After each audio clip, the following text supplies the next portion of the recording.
Greek leaders say they have come up with new reform proposals for the Eurozone, which include cuts to pension payments and higher taxes. Athens hopes the offer is enough to unlock 7 billion euros in bailout money desperately needed to keep the country afloat. Arise News correspondent John Cookson is in Athens, where the Greek prime minister is going to have to sell this deal to his own left-wing party. Good evening, John. And that may be the first challenge, right?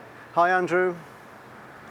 Absolutely, that is the first challenge. The Greek Parliament behind me here, and there are members of his own party, mainly the far left, the Marxists, the Trotskyists, the Maoists in the party, who want to reject this deal. They want Greece out of the euro. In fact, they want the return of the old Greek money, which is the drachma. However, Andrew, there are other parties within Parliament who do want Greece to stay within the euro. Indeed, the vast majority of Greeks want the country to stay in the eurozone.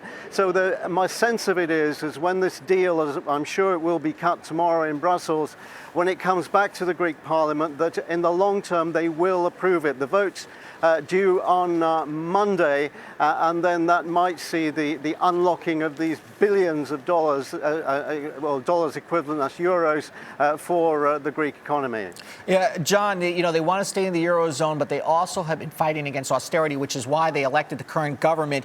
Greece spends 14.4% of its gross domestic product on pensions alone, the highest in Europe. Is there a sense on the street that the people are going to accept these cuts?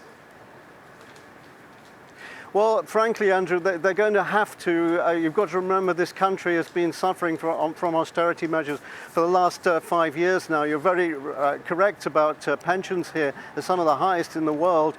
Just to give you an example, an average senior citizen here would get something like $15,000 a year. That's recently dropped since austerity to around about $1,000 a month. However, these proposals are in the pipeline. I think they will be agreed in Brussels tomorrow and approved by the leaders of the European Union on Thursday before it comes back here for the Greek government approval. And as for the banks, are the Greeks still taking money out of the banks, concerned that they will drop the euro and go to the drachma, which would be worth barely the paper it's printed on?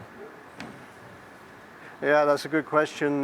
The withdrawal of capital has been quite frightening, I think, for the government in the last few days. At one point, Greeks were withdrawing around $2 billion a day up until recently. That dropped to around $500 million today. That's mostly because the banks have put their own restrictions on withdrawal of cash. In fact, if you walked into a bank in Athens today, you could only withdraw a maximum of $3,000. So the banks have really put the brakes on. The big question, though, Andrew, is now that people have taken their money out of the bank, will they put it back? Where have they sent it? Have they bought a property in Miami, for example? Is the money going to come back to Greece? Okay, John Cookson in Athens. Thank you.